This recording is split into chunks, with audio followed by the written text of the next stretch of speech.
Hello everyone.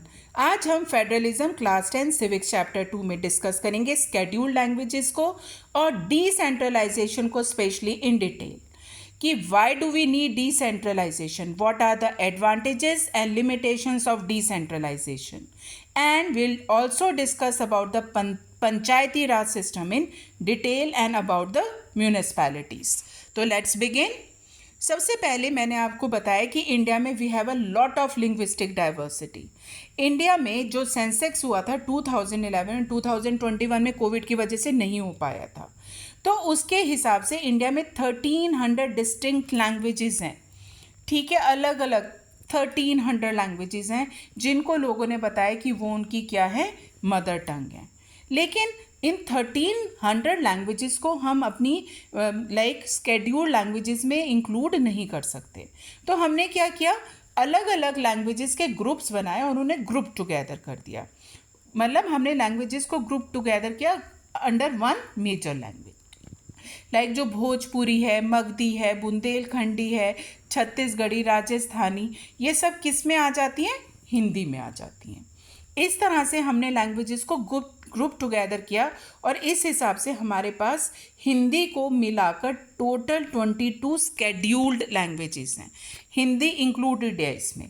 देखिए 22 scheduled languages हैं और ये हमारे कॉन्स्टिट्यूशन के टोटल 22 लैंग्वेजेस और ये हमारे कॉन्स्टिट्यूशन के 8th शेड्यूल में गिवन है और इनको हम क्या कहते हैं, स्केड्यूल्ड लैंग्वेजेस कहते हैं। इंडिया में जो सबसे ज़्यादा मदर टंग जो बोली जाती है दैट इज़ हिंदी। 44% लोग बाग जो इंडियंस हैं वो क्या बोलते हैं, हिंदी बोलते हैं, मदर टंग है उनकी। लेकिन क्योंकि ये 50% से ज़्यादा नहीं है ना, इसीलिए ये आपकी नेशनल लैंग्वेज नहीं है। किसी भी लैंग्वेज को नेशनल लैंग्वेज होने के लिए 50% से ज़्यादा लोगों की वो मदर टंग होनी चाहिए। लेकिन सेंट्रल गवर्नमेंट के लिए ये ऑफिशियल लैंग्वेज है। हमने लास्ट उसमें वीडियो में भी डिस्कस किया था, Hindi and English are the official languages used by the central government और हर स्टेट की अपनी अलग ऑफिशियल लैंग्वेज है जो वहाँ के लोगों की मदर टंग है। अब ये सारी स्केड्यूल्ड लैंग्वेजेस हैं, आपको ये पता होना चाहिए क्योंकि इस बार के जो बोर्ड एग्ज़ाम है उसमें इससे रिलेटेड एक MCQ आया था। आपके पास 4 लैंग्वेजेस गिवन थी, तो उसमें से उन्होंने पूछा था कि which of the following is a scheduled language और उसमें ऑप्शन था तमिल का। ठीक है, बाकी सारी नॉन स्केड्यूल्ड लैंग्वेजेस थी। तो एटलीस्ट आपको इन सारे स्केड्यूल्ड लैंग्वेजेस के जो नेम्स हैं वो पता होने चाहिए। ठीक है, that is Assamese, Bengali, Bodo, Dogri, Gujarati, Hindi, Kannada, Kashmiri, Konkani, Mithila में बोली जाती है ये, Malayalam, Manipuri and Marathi, Nepali and so on. और ये वाली बुक, ये सारी लैंग्वेजेस आपके बुक में भी गिवन है, तो आपको इनके नेम्स पता होने चाहिए। अगर इससे रिलेटेड कोई MCQ है तो आप उसे इजीली ऑप्ट कर सकें। ठीक है, now will start with the decentralization. अब डिसेंट्रलाइजेशन का मतलब क्या है, मैंने आपको लास्ट पार्ट में भी एक्सप्लेन करके बताया था कि जब सेंट्रल गवर्नमेंट अपनी पावर्स शेयर करती है स्टेट गवर्नमेंट के साथ, इसको हम फेडरलिज्म कहते हैं। लेकिन जब ये दोनों अपनी पावर्स शेयर करते हैं लोकल गवर्नमेंट के साथ, उसको हम डिसेंट्रलाइजेशन कहते हैं। When power is taken away from the central and state government and given to the local government, that is decentralization. Decentralization को इस वाले पार्ट में अब हम डिटेल में डिस्कस करेंगे। ठीक है, अभी मैं आपको और डायग्राम से बताऊंगी। तो अब ये डिसेंट्रलाइजेशन हमें चाहिए क्यों, what is the basic idea behind decentralization, या आपके पास है कि what are the features of decentralization. तो क्या है, अब सपोज करो आप किसी शहर में रहते हो या गांव में रहते हो, तो वहाँ के जो लोग रहते हैं उनको उस गांव या शहर की प्रॉब्लम ज़्यादा अच्छे से पता होंगी, या नरेंद्र मोदी को जो हमारे प्राइम मिनिस्टर हैं, या फिर आपके स्टेट के जो चीफ मिनिस्टर हैं उन्हें पता होगी। ऑब्वियसली वो उस जगह से बहुत दूर हैं, उनको उस जगह की प्रॉब्लम्स उतने अच्छे से नहीं पता होंगी जितने कि वहाँ के लोकल आदमियों को। तो इसीलिए वो बेस्ट लोकल लेवल पे ही सॉल्व की जा सकती हैं। ठीक है, have the better knowledge of the problems of their localities. जैसे like Narendra Modi being our prime minister, he must be saying कि भी आप ऐसा करो, इस वाली शहर में रोड्स डेवलप करवा दो। लेकिन आपके जो चीफ मिनिस्टर होंगे स्टेट के, वो कहेंगे कि नहीं नहीं, हेल्थ पे खर्च करो। लेकिन वहाँ के जो लोकल गवर्नमेंट है उसे पता होगा कि नहीं भाई यहाँ के लोग बाग पानी की समस्या फेस कर रहे हैं या बिजली की, पहले उसमें पैसा इन्वेस्ट होना चाहिए, क्योंकि लोकल आदमी को जो वहाँ रह रहा है उसे प्रॉब्लम्स का ज़्यादा अच्छा अंदाज़ा होता है ना। तो इसी वजह से जो मैं भी आपको बता रही थी कि जो सेंट्रल गवर्नमेंट है उसकी और स्टेट गवर्नमेंट है, जैसे अब सपोज करो जो गांव होते हैं वहाँ पे क्या होती हैं, पंचायत्स होती हैं, और जो शहर होते हैं वहाँ पे क्या होती हैं, म्यूनिसपैलिटीज़ होती हैं। ठीक है, अर्बन एरियाज़ में म्यूनिसपैलिटीज़ हैं और आपके जो रूरल एरियाज़ हैं वहाँ पे ग्राम पंचायत्स होती हैं। ठीक है, तो जो गांव है वहाँ के ग्राम पंचायत को ज़्यादा अच्छी प्रॉब्लम का पता होगा कि सेंट्रल या फिर स्टेट गवर्नमेंट को। सेम वे जो अर्बन एरिया, ये अर्बन लिखा था मैंने, अर्बन एरियाज़ हैं वहाँ पर जो म्यूनिसपैलिटीज़ हैं या शहर के जो लोग हैं, जैसे जो वहाँ पे म्यूनिसपैलिटीज़ हैं उनको ज़्यादा अच्छे से प्रॉब्लम पता होगी या सेंट्रल या स्टेट गवर्नमेंट को। ऑब्वियसली जो लोकल गवर्नमेंट है उन्हें प्रॉब्लम ज़्यादा अच्छे से पता है, उन्हें पता है कि पैसा कहाँ खर्च करना है। समझ में आया ना? तो यही बात हम डिस्कस कर रहे हैं। Fine, so not only this, they know where to spend the money, कि पहले सबसे पहले जो सरकार का पैसा है वो कहाँ खर्च होना चाहिए। और सबसे इम्पॉर्टेंट बात, इससे क्या हो रही है, लोगों की पार्टिसिपेशन बढ़ रही है डिसीजन मेकिंग में। जो डेमोक्रेसी का बेस है, हम कहते हैं रूल ऑफ द पीपल है, रूल बाय पीपल है, लोगों की पार्टिसिपेशन ज़्यादा होनी चाहिए। तो ऑब्वियसली जब हम लोकल गवर्नमेंट की बात करते हैं इसमें और लोग डिसीजन मेकिंग में पार्टिसिपेट कर पाते हैं, तो ये डेमोक्रेटिक पार्टिसिपेशन बढ़ा रही है। Not only this, it reduces the burden of the central as well the state government also. Central और स्टेट गवर्नमेंट का इस तरह से बर्डन भी कम होता है। तो ये सारे क्या है, बेसिक फीचर्स हैं आपके कि why this decentralization is required. अब ये जो डिसेंट्रलाइजेशन जब नहीं हुई थी तो उससे पहले क्या था, मतलब प्रॉपर हमने स्टेप्स नहीं लिए थे। तो जो ग्राम पंचायत सी गांव में और शहरों में, मैंने अभी बताया तुम्हें क्या थी, म्यूनिसपैलिटीज़ थी। ठीक है, लेकिन ये directly under the control of state government थी। चलती किसकी थी, स्टेट गवर्नमेंट की। नाम के लिए थे बस कि भी हाँ लोकल गवर्नमेंट है। क्यों हम ये कैसे कह सकते हैं, क्योंकि पहली बात इलेक्शंस ही नहीं होते थे कई कई साल। मतलब एक बार जो अर्बन म्यूनिसपैलिटी में है या ग्राम पंचायत में बस बन गया तो बन गया है, पता नहीं कब होंगे इलेक्शंस। ठीक है, इसके अलावा जो स्टेट गवर्नमेंट है वो अपने पावर और रिसोर्सेज नहीं दे रही, लोकल गवर्नमेंट काम कैसे करेगी भाई, उसे सड़कें बनानी है, पानी बिजली जो भी चीज़ें प्रोवाइड करनी है उसके लिए उसे पैसा चाहिए कि नहीं चाहिए। तो स्टेट गवर्नमेंट उनके साथ अपने रिसोर्सेज और पावर्स भी नहीं शेयर कर रही थी। तो ये क्या है, 1992 से पहले का सिनेरियो है। अगर आपके पास आए कि डिसेंट्रलाइजेशन या जो 1992 में कॉन्स्टिट्यूशन में अमेंडमेंट्स किए गए उससे पहले क्या सिनेरियो था, ना रेगुलर इलेक्शंस हो रहे हैं, ना स्टेट गवर्नमेंट उनके साथ अपने पावर्स एंड रिसोर्सेज शेयर कर रही है लोकल गवर्नमेंट के साथ, और उन्हें कौन कंट्रोल कर रहा है, इस तरह से स्टेट गवर्नमेंट कंट्रोल कर रही है। तो डिसेंट्रलाइजेशन इफेक्टिव नहीं थी 1992 से। तो it was very little decentralization in effective terms before 1992। This is मतलब डिसेंट्रलाइजेशन से पहले 1992 से पहले की सिनेरियो की बात कर रहे हैं हम। ठीक है, अब 1992 के बाद एकदम क्या चेंज आया, कॉन्स्टिट्यूशन में अमेंडमेंट्स किए गए जिससे कि लोकल गवर्नमेंट को पहले से ज़्यादा पावरफुल और इफ़ेक्टिव बनाया जा सके। तो ये बहुत इंपॉर्टेंट क्वेश्चन है कि 1992 में what steps were taken towards decentralization. ये आपके बोर्ड के एग्जाम्स में बहुत फ्रीक्वेंटली आता है। डिसेंट्रलाइजेशन में से ना जो बेटा ये वाला पार्ट है इसमें से आपके पास MCQs वगैरह आते हैं बोर्ड एग्जाम में। ठीक है, सबसे पहले it was constitutionally mandatory to had elections to the local government bodies. अब हर 5 साल बाद इलेक्शंस होंगे, कंपलसरी है। म्यूनिसपैलिटीज़ और पंचायत के हर 5 साल बाद रेगुलर इलेक्शंस हैं जो 1992 से पहले नहीं होते थे। अब seats are reserve for the scheduled caste and scheduled tribes and other backward classes. इन सब के लिए सीट्स रिजर्व कर दी गई हैं। ठीक है, लोकल गवर्नमेंट में आपको पता है अब तो सेंट्रल और स्टेट सब जगह हो गया है, लेकिन 1992 में इसमें लोकल और वुमेन के लिए भी 1/3 सीट्स रिजर्व थी। तो ये 1992 में लोकल गवर्नमेंट में schedule caste, schedule tribe, other backward classes और वुमेन दोनों के लिए सीट्स रिजर्व थी, लेकिन अब तो 2023 की अमेंडमेंट के बाद तो अब वुमेन की रिजर्वेशन सेंट्रल और स्टेट में भी है। लेकिन अभी हमें ये हम पॉइंट्स करें डिसेंट्रलाइजेशन 1992 3 पॉइंट्स के।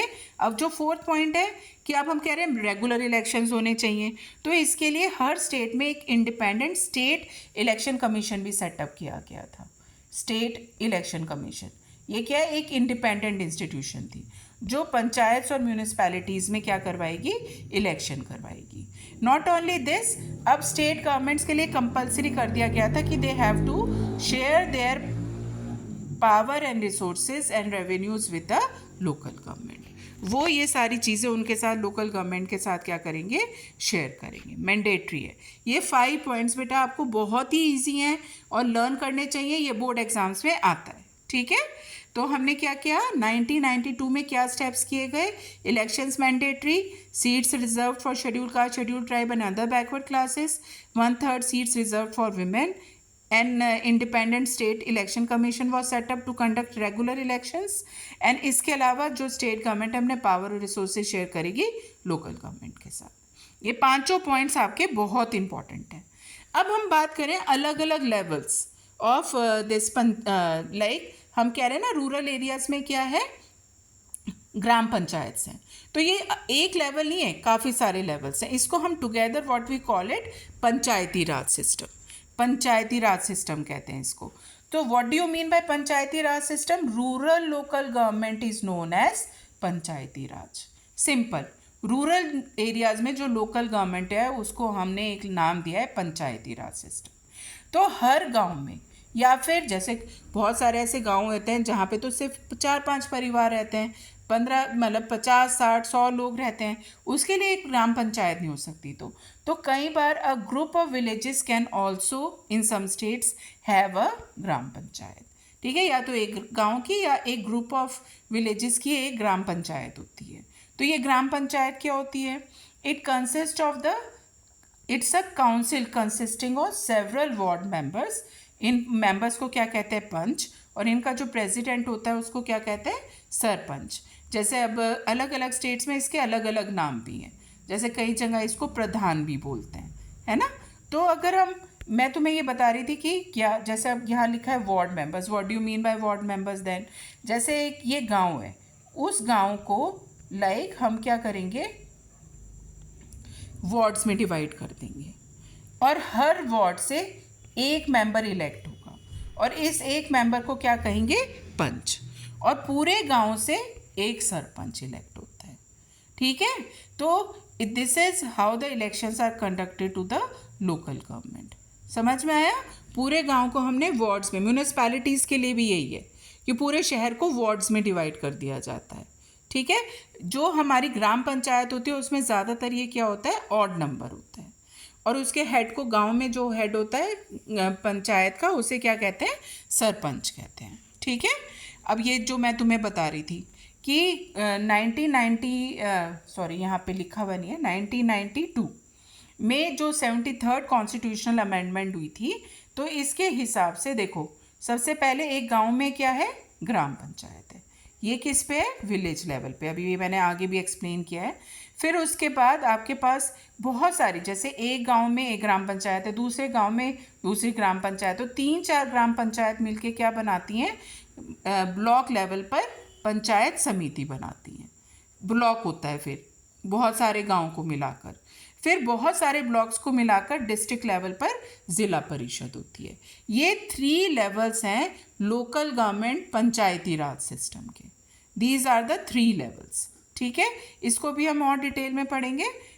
ठीक है, अब हमने कहा कि जो गांव होता है उसमें क्या होती है? ग्राम पंचायत होती है। तो आपको पता है ग्राम पंचायत को इलेक्ट कौन करता है? ग्राम सभा इलेक्ट करती है। तो जितने भी उस गांव के एडल्ट पॉपुलेशन है जो 18 साल से अबव है, ठीक है, उन सबको हम क्या कहते हैं? ग्राम सभा कहते हैं। उन सबको ग्राम सभा कहते हैं। ठीक है, जितने भी लोग 18 ईयर्स अबव हैं, मतलब वो किस में आ जाते हैं? एडल्ट पॉपुलेशन में आते हैं जो उस गांव में रहते हैं। And they are the decision making body for the entire village. गांव में अगर हम कहें तो डायरेक्ट डेमोक्रेसी है, गांव के लोग डिसीजन लेने चाहिए, ग्राम सभा डिसीजन लेनी चाहिए और ग्राम पंचायत ग्राम सभा के हिसाब से काम करनी चाहिए। आपने बहुत सारी मूवीज़ में देखा होगा कि क्या होता है कि वो जब ग्राम पंचायत होती है तो गांव के सारे लोग वहाँ खड़े होते हैं। वो इसलिए नहीं खड़े होते कि वहाँ पे उनका आना कंपलसरी, उनका कंपलसरी है, वो ग्राम सभा है उस गांव की। इनफैक्ट ग्राम पंचायत को ग्राम सभा के हिसाब से ही काम करना पड़ता है, उस गांव के लोगों के हिसाब से। ठीक है, वो सुपरवाइज करती है पंचायत को, जो ग्राम सभा है, उस गांव के जो एडल्ट पॉपुलेशन है, और इसके लिए उसे साल में 2 से 3 बार मिलना ज़रूरी है। और ग्राम पंचायत का जो बजट है ना, वो भी कौन अप्रूव करती है? ग्राम सभा ही। वही उसे बताएगी कि कहाँ पैसे खर्च करने हैं और कहाँ पैसे नहीं खर्च करने हैं।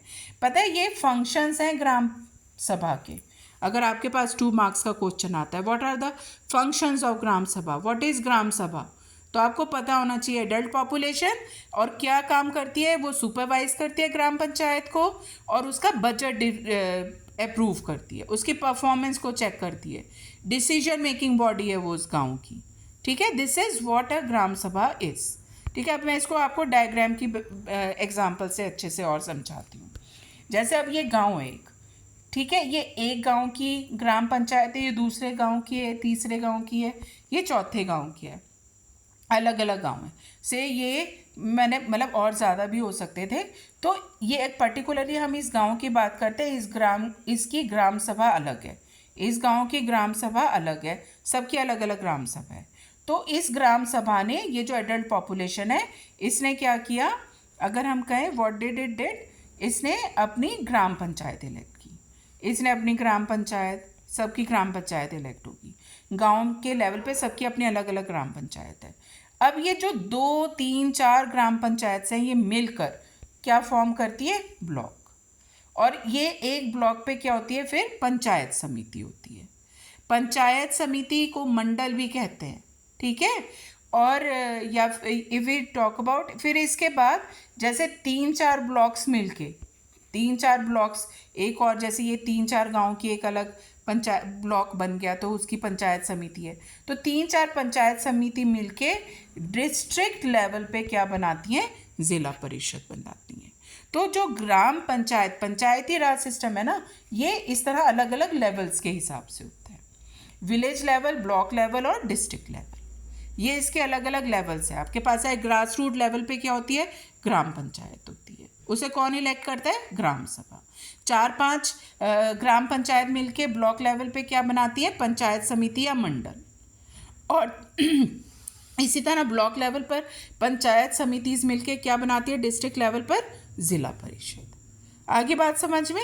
बिल्कुल ईजी है इसको समझना इस डायग्राम की हेल्प से। ठीक है, अब हम यही वाली बात जो मैं आपको जिला परिषद और पंचायत समिति की बात बता रही थी, देखो, a few gram panchayat group together to form a panchayat samiti, block और मंडल। ये ब्लॉक लेवल पे बनते हैं। इसके जो रिप्रेजेंटेटिव्स हैं वो कौन इलेक्ट करते हैं? पंचायत मेंबर्स। उसमें जो ये ग्राम पंचायत के मेंबर्स हैं वो किसको इलेक्ट करते हैं? मंडल या पंचायत समिति के मेंबर्स को इलेक्ट करते हैं। समझ में आ गया? अब दूसरी बात, फिर ऑल द ये जो जितनी भी पंचायत समितिज हैं, ये डिस्ट्रिक्ट लेवल पे क्या बनाती हैं? जिला परिषद बनाती हैं। जिला परिषद है डिस्ट्रिक्ट लेवल। अब ये जिला परिषद की कंपोजिशन है।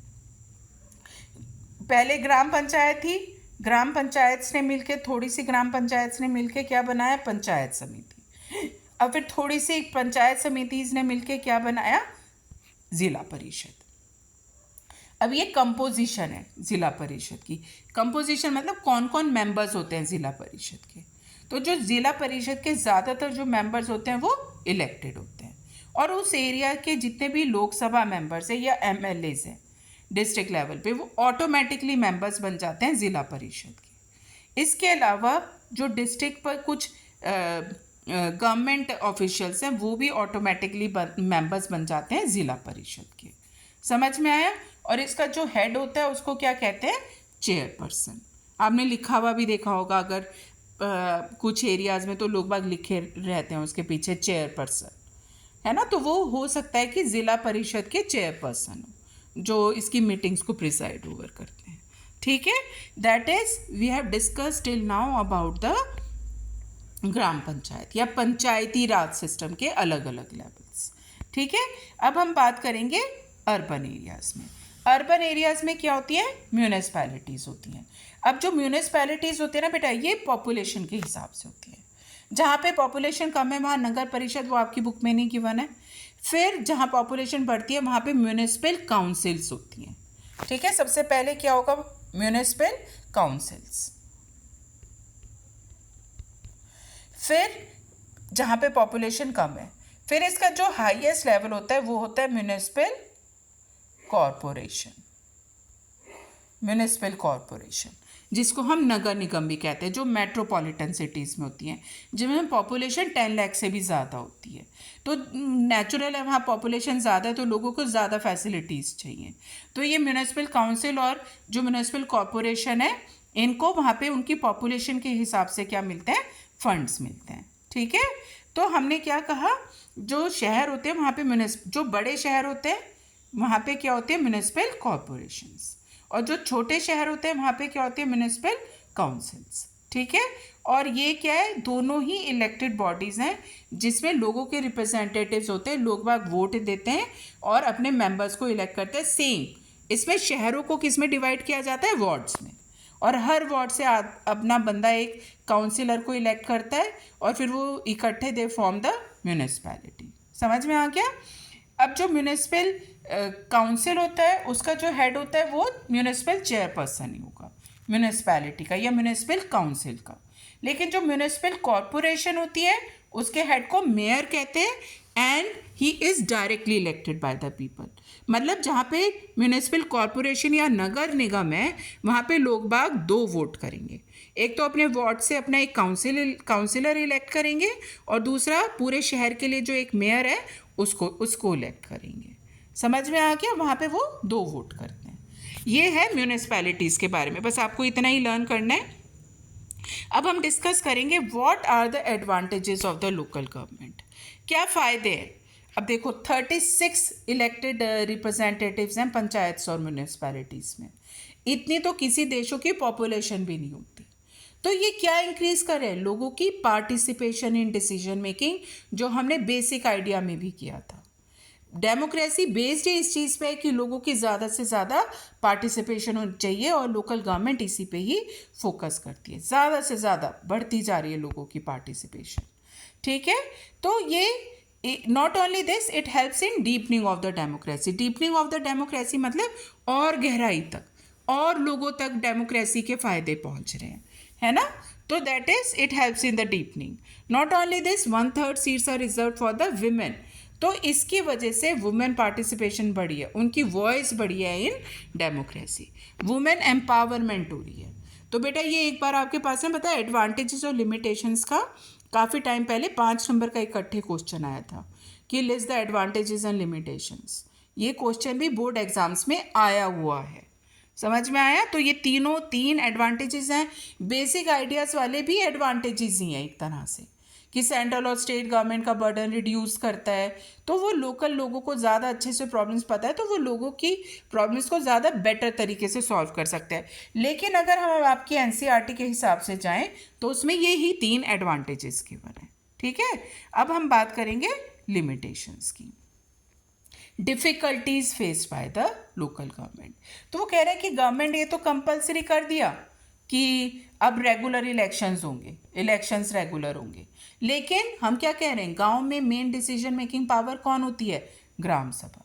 तो ग्राम सभा को हमने कहा था साल में 2 या 3 बार मिलना ज़रूरी है, जिससे वो ग्राम पंचायत के फंक्शंस को सुपरवाइज कर सकें, लेकिन ऐसा नहीं होता। ग्राम sabhas are not held regularly. समझ में आया।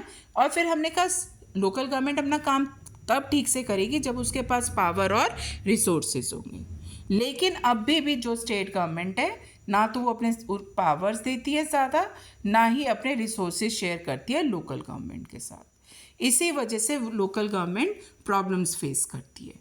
तो these are the difficulties face by the local government. वैसे तो ये 2 पॉइंट्स हैं कि gram sabhas are not held regularly और वो भी पावर्स और रिसोर्सेज शेयर नहीं करते, लेकिन अगर आपके पास 3 ही मार्क्स का आ जाता है कि डिफ़िकल्टीज़ बताओ कि लोकल गवर्नमेंट क्या शेयर कर रही है, 3 मार्क्स। तो फिर आप ये पावर्स और रिसोर्सेज वाले पॉइंट्स को अलग अलग लिख सकते हैं, ठीक है ना। तो this is all for today. आज के डिसेंट्रलाइजेशन वाले टॉपिक में हमें इतना ही डिस्कस करना था। बेटा अगर आपको मेरा चैनल अच्छा लगा है तो do like, share and subscribe to my channel, ठीक है। आज के लिए इतना ही, बाय फॉर नाउ।